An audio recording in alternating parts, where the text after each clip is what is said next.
Hello and welcome to today's Los Blancos podcast. Today we will be talking about the Girona game and we will be previewing that, as well as a little bit of rumours with Endrick and Bellingham, as well as talking a little bit on the fixture congestion of Real Madrid. So without further ado, let's get into today's Los Blancos podcast.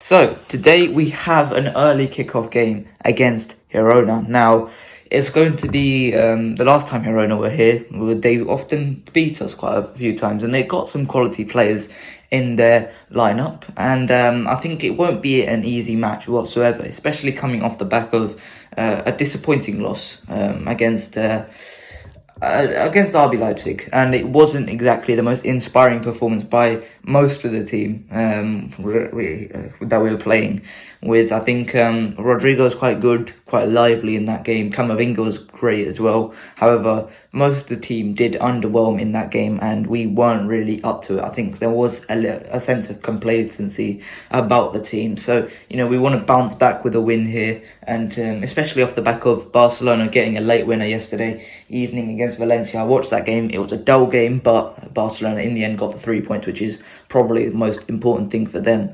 And so we need to match that result with another 3 points of our own. And it's going to be a difficult game here at Girona. I don't think they're going to make it easy for us. So what do you think on the opponent we're playing today, Girona? Yeah, well, let's start by saying that they won Real Madrid lonely, and not even Jesus, who before the game it was reported that Real Madrid summoned very lot of faith in the player, looking forward to seeing how he does against. And of course, there's Miguel Gutierrez, who was sold this season, one of our best academy players in recent history. So, of course, this is a special game for many analytical personnel. They can analyze this game, and have fun looking at both teams. But I think Girona, let's get at them. They are a tough team. I think they have been threatened with relegation, of course, but they have been playing some decent football. They haven't beaten Real Madrid at home in the three tries that they had. Real Madrid did them in the Bernabeu whenever they played against each other. So I think that this would be a tough test for them. But however, Madrid should be able to, if I'm being honest, that they should be able to get the business done. But Girona, they work hard as a unit. They have good possession statistics this season. They have decent players as well. So they're not a team to be taken lightly. This might just be a step too far for them, against Madrid in the Bernabeu. However, this is not a game to be underestimated. This is exactly the type of match where Madrid slipped points last season. Last season we slipped some, if I'm being honest, against some unnecessary slip-ups. However, Barcelona were a bit poor last season, so of course they slipped up a lot. This season Barcelona, they're winning a lot of the matches against the big teams. So, of course, that's something that we should, not against the big teams, against the small teams. So they're cracking up points, even though Madrid are the better team. Barcelona still cracking up points against the small teams. So it's important that Real Madrid also crack up the points against the smaller teams to ensure that they stay ahead, because the gap, it will only be 3 points if Madrid win. It's not like 6 points or 10 points like last season. It's still 3 points, so Madrid better be careful against any of these small teams, because they're to give effort, they're coming to give 100%, so Madrid better be careful against them, because Girona is a hard-working team and they have players who can do that. So it's definitely up to us to be careful. Yeah, 100%. And when you look at Girona's team, you look at Reina Jesus and Miguel, like you pointed out, and these are two players that will want to make an impact against Real Madrid and show them that they are good enough for Real Madrid. Where Miguel was obviously sold, and Reina, his future isn't looking too good for Real Madrid because he hasn't been amazing at Girona this season. Up front, I think their main man, Christian Stuani, I think he's still a fantastic goal scorer for them, and that is going to be a key player for them. He still bangs in the goals. so that's going to be a huge player. And yeah, I think on Girona side, that is the main key players that we should look out for. But if we come back onto Real Madrid's side, we've had a lot of fixtures in this month. October has been a tricky month for us in terms of the amount of fixtures that we played, yet we've still come through with almost a perfect record, only dropping points at Leipzig, and I'm not sure if Osasuna was this month or last month, but only 2 times this season so far we have, and just Shakhtar, sorry, 3 times this season so far we have dropped points, and so it looks like fixture congestion hasn't hurt us too bad. However, some of the players, most importantly Benzema, hasn't really come through this fixture congestion looking too good. Obviously Benzema's missed quite a few games. Do you think that Benzema is really getting impacted, his injury record, is it really getting impacted by the fixture congestion, or do we think that Carlo Ancelotti and the medical team are just playing it safe just before the World Cup? Yeah, that was the latest report that the World Cup is coming up, and Madrid are playing safe with Benzema, who also doesn't want to take any chances as well. However, I don't think it's a fixture congestion that's causing the injuries to Benzema. I think we're doing a good job at testing players, and I don't think that we are taking chances with them. So that's one positive. I think Vinicius, of course, will be the only player who deserves some rest a bit, because, of course, it's difficult to replace him on occasions. But on that, I think we are doing a good job at keeping the squad fresh and utilizing players. When they're tired, we are giving them some valuable time to sit down, maybe watch a game a bit. For example, watching Alba, who had some injuries last season. He's quite fresh this year, Andy as well, so that's a positive.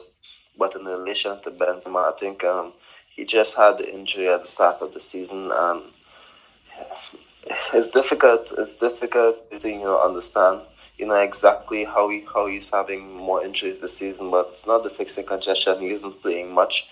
However, what I would say is that due to the fixture congestion, put pressure on, let's just say, Vinicius, to keep playing, when Benzema isn't there. It would put pressure on Real Madrid to keep playing Vinicius and Rodrigo, even, let's just say, when they're not at 100%. So if you look at it closely, Vinicius, I think he's looking a bit tired in the last few games. On some occasions, Rodrigo, he was ill on yesterday, and Valverde just came back from an injury. So without Benzema, it puts pressure on them. Not really pressure, but there's expectation. That's the word. High expectations for them to perform, even though when they're not all at 100%.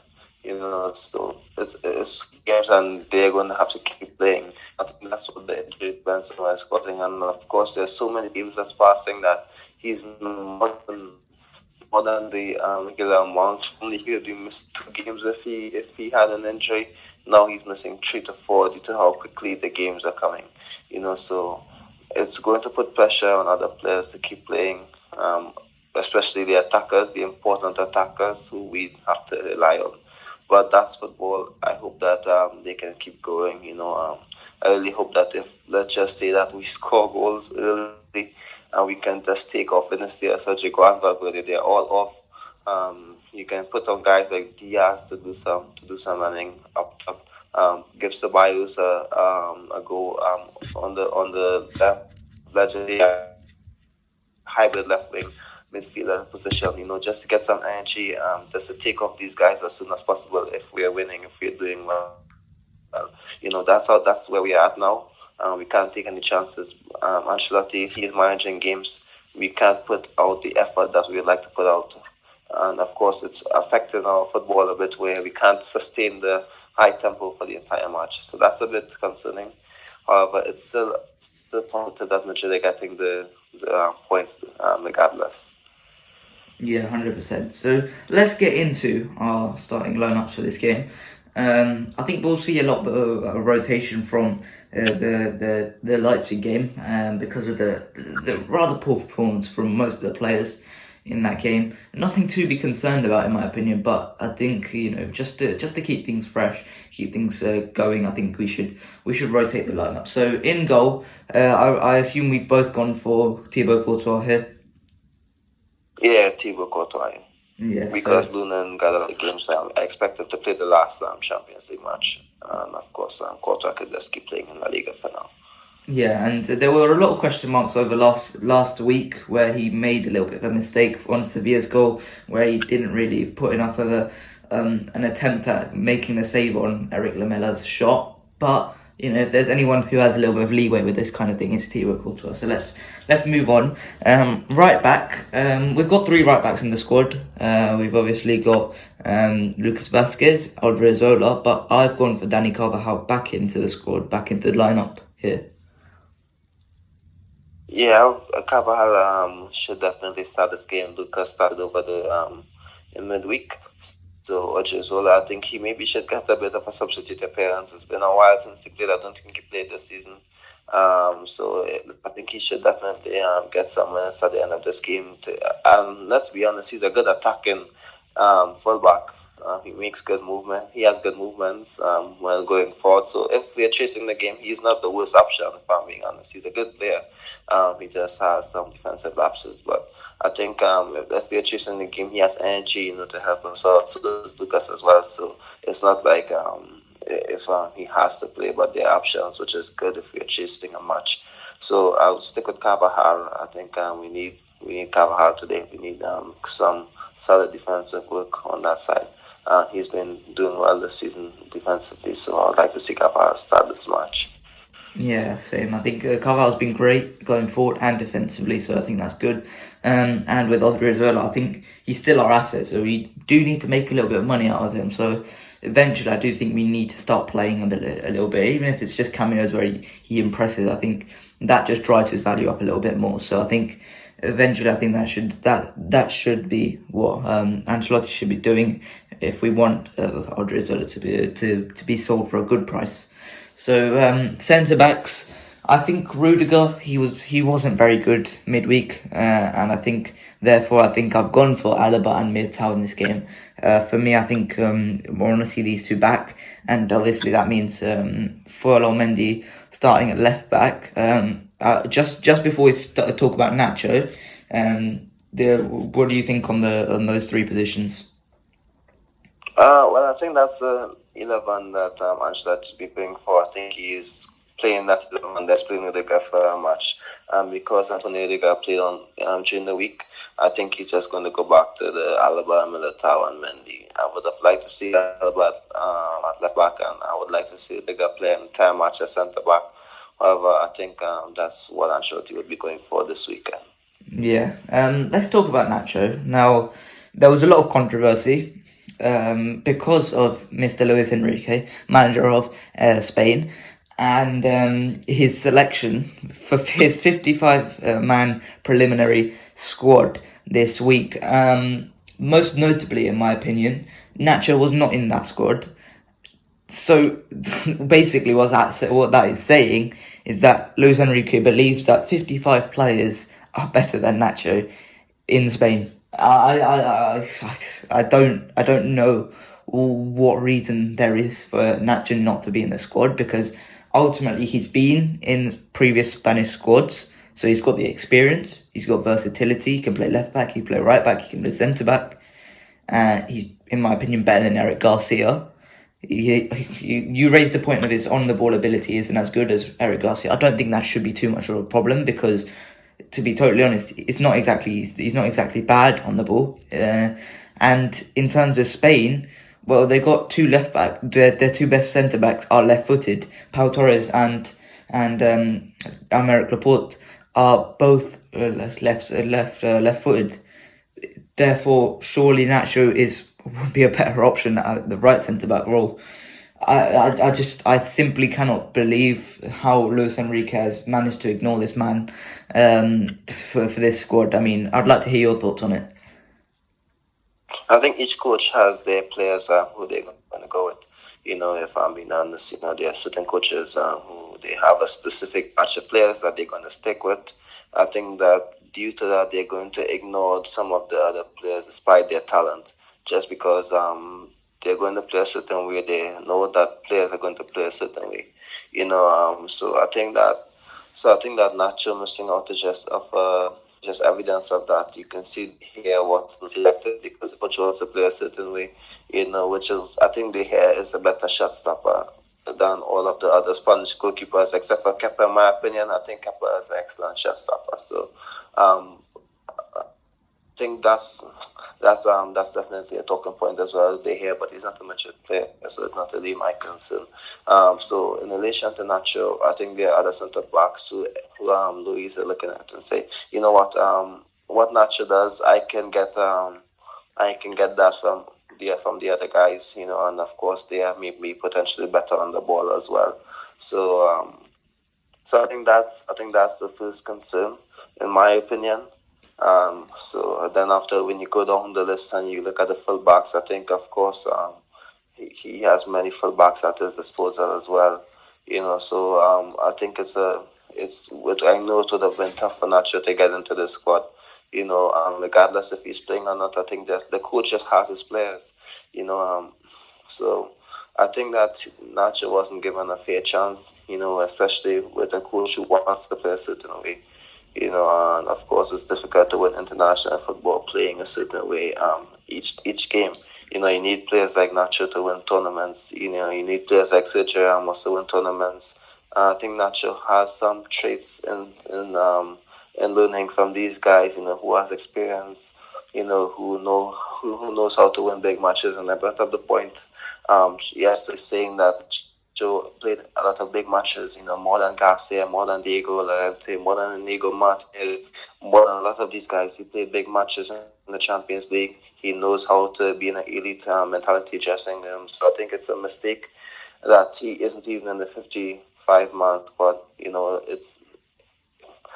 not going to say it's not a good look, because I don't think that let's just say journalists or fans or anyone outside of Spain or Madrid would care about Nacho being excluded, because they just see him as like a bench player. But of course we see him as so much more, so I think everyone, and in relation to they're just saying he's not good on the ball, that's why he's not selected. But however, I think fans of the team will definitely analyze that and look at it.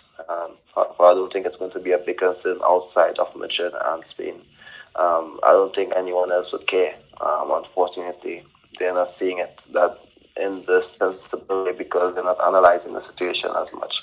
But I think Nacho would have contributed a lot. I would trust Nacho enough, let's just say in a World Cup final or a World Cup semi-final against, let's just say, Germany or Brazil or England or Belgium, to defend over Garcia, in my opinion, because he's been in these situations so much. He's played in a World Cup before. He scored a goal in a World Cup. He's a leader. So it's a bit weird to not see Nacho in the squad, because he's way better than some of the other defenders. But it's a coach's choice. Of course, we have to respect it. But it's still a bit disappointing, and it's sad, in my opinion. I would have loved to see him play. I don't think it's a personal agenda against Madrid players. I think he likes Carvajal, he loves Asensio. So I think if let's just say Militao was Spanish, I think he would have been in the squad. Well, I hope so, at least. Yeah. I hope Luis Enrique gets to watch Eric Garcia versus Leroy Sané, or Eric Garcia versus Mitoma from Brighton, because then he'll realise the mistake that he makes here.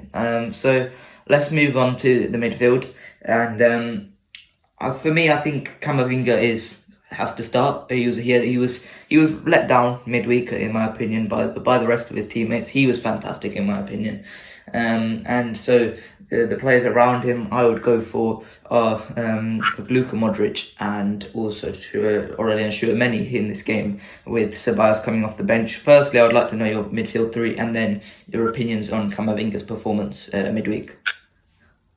Yeah, actually, Camavinga was one of our better players midweek.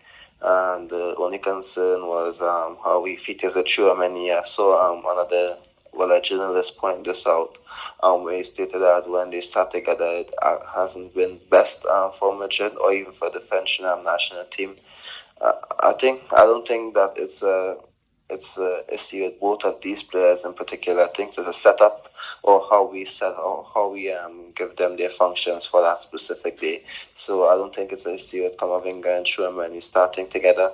I think they can definitely start together, and I think if we add Modric in there, it's going to be good. Modric or Toni Kroos, I think the football is still going to be good. I think it's all about the intensity and how much it play. I don't think it has anything to do with Camavinga or Tchouaméni playing together as well, because they did have some nice moments this season together when they played. I just think it's a matter of how much it play on the day, not just these guys but everyone else. So Camavinga, Tchouaméni, I would like to see some energy as well. So that's why I've gone for Luka Modric. I think Toni Kroos, he can come on later on, can show the tempo, dictate the pace, still unlock some chances for us with Ceballos as well, coming on as well. They, with both Ceballos can come on and give that energy that he does, and of course Toni Kroos as well, coming on, close after the game, dictating the pace, giving us more chances to score if we are not winning. So I think we have options. I'm happy to see Ceballos back. Let's not forget that. So Ceballos an extra bench option for us, because I think we haven't been using our bench lately or as early as possible. When we have the first 11 playing, and with Benzema out, we need our bench to be a bit more strong. I would like to see Ceballos and Asensio off the bench. Let's see what they do, because the Asensio have been quite good off the bench as of late. I think that that should be his position from now on, an impact substitution. He does well when he's an impact substitution. When the games open up a bit, he can play deep, make those passes like he did against Sevilla yesterday. What a pass that! Not yesterday and last week. What a pass that was! And of course, he can get on the end up to some chances and score like he did against Leipzig at the Bernabeu, and like he did. I think I can't remember the team at the moment, but like he did a couple of weeks ago. So Asensio, Ceballos, they're all bench options for Madrid, so I'm happy to have them back, performing. Yeah. Now let's talk about the front three. No Benzema in the squad, so for me, it's got to be Vinicius Jr., Rodrigo up top. It was a bit of a scare with Rodrigo. We didn't know whether he'd be available, but I believe he should start for this match. And then Valverde on the right. I want to talk about Vinicius Jr.'s performance against Sevilla, but then his lack of performance against Leipzig. It was, I think the focus went on him because obviously we weren't playing very well, and ultimately I think we always turn to him because he is one of our better players. I think he suffered from the whole team not playing very well in that game, in my opinion. I think he obviously got on the score sheet, but I don't think he did much else apart from that. I think Vinicius has to get back to the basics, which he did so well last year, which is taking on his man and going at them. And I think Rodrigo and Valverde has to help him, because often he's getting doubled down on. And what I expected was the guy on the right who'd become better would draw that extra man who would normally go on Vinicius, so that Vinicius would have a 1v1 instead of a 1v2. However, that hasn't happened. I would want that Rodrigo and Valverde start to do that a little bit more and trying to take their man on a little bit more, because I want to see Vinicius. I think that's how Vinicius will get a 1v1 on, and that's how Vinicius will become more dangerous as a result. So in my opinion, I think he was fantastic against Sevilla. The 2 assists were really good pickouts from him. But against Leipzig, he did look a bit invisible for most of the match.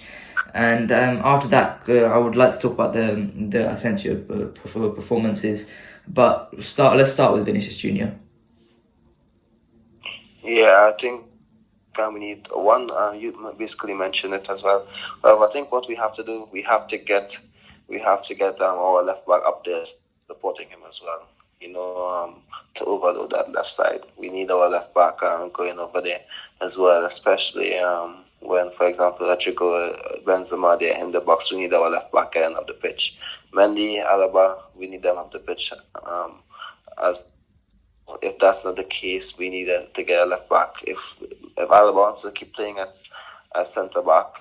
We need a left back who has a bit more attacking ability and mindset as well. I'm not saying Mendy can't do it, but I think that's not his best traits. If I'm being honest, so we need a left back who's comfortable being high up the pitch, making those overlapping movements, opening up space for Vinicius, because that's going to help him a lot, in my opinion. So that's my point I'd like to add in relation to him. You basically covered the others with him. So.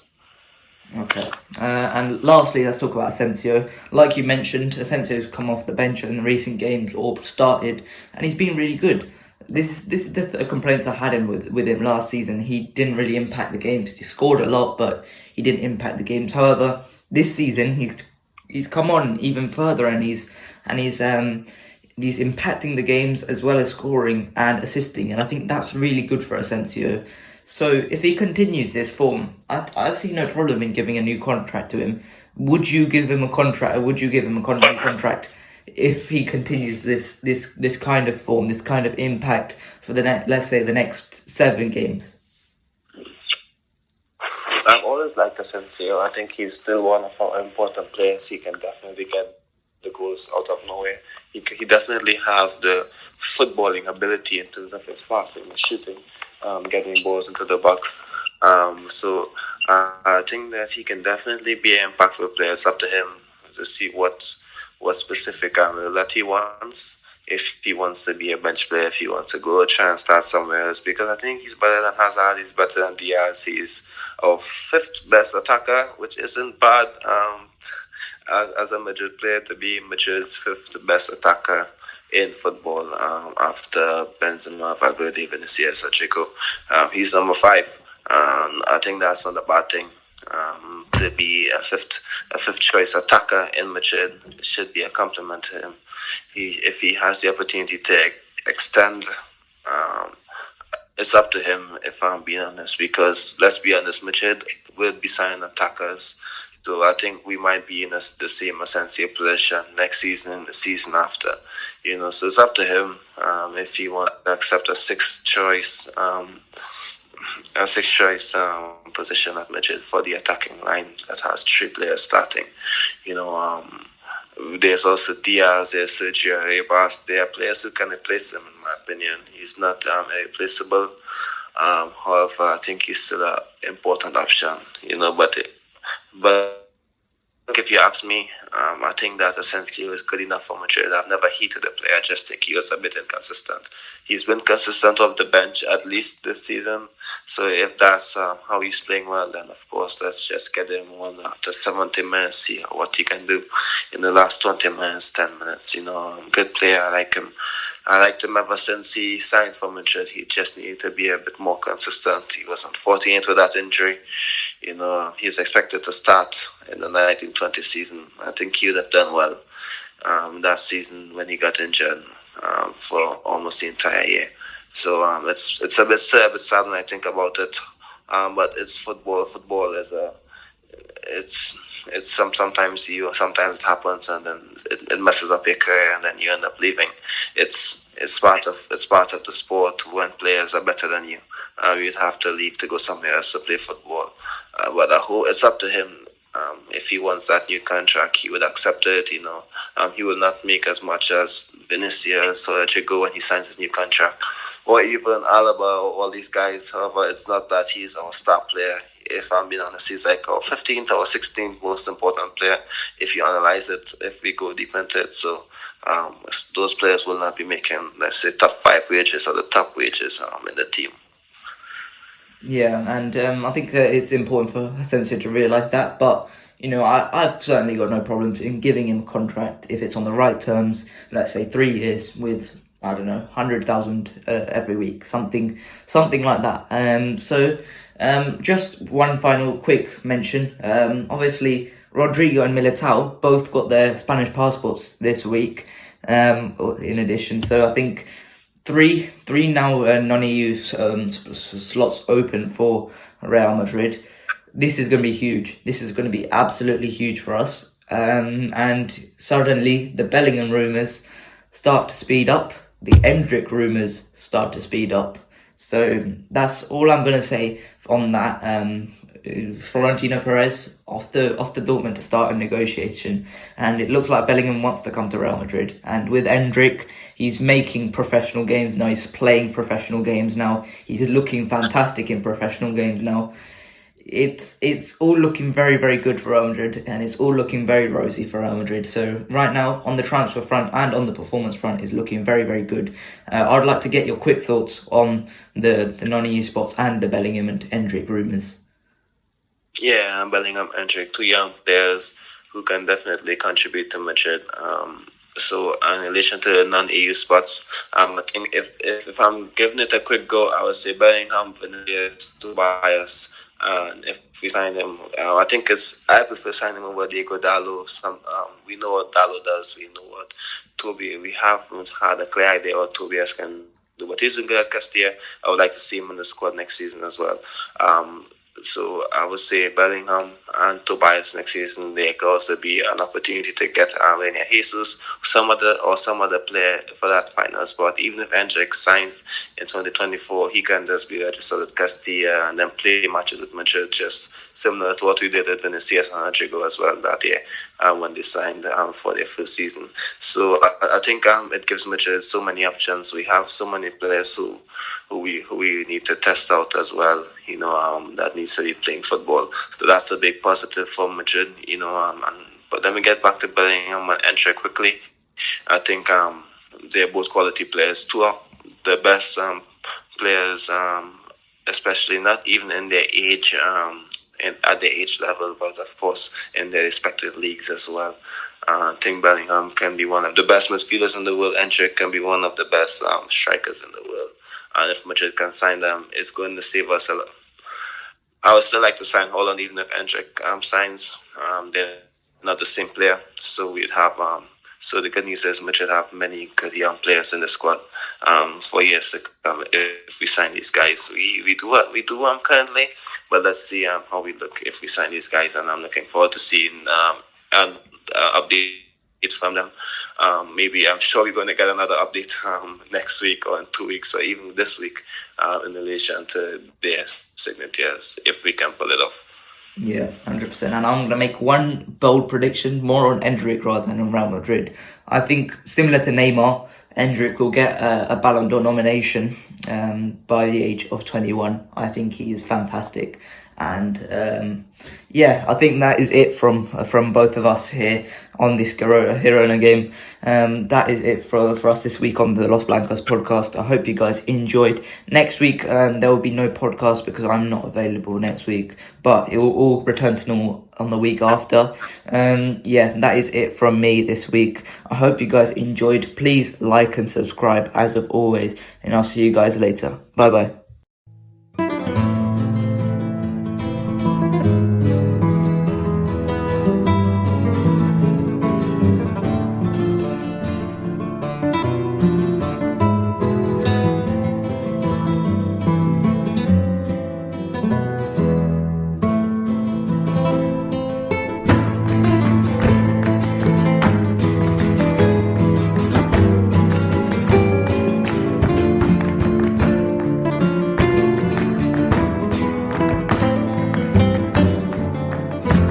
Thank you.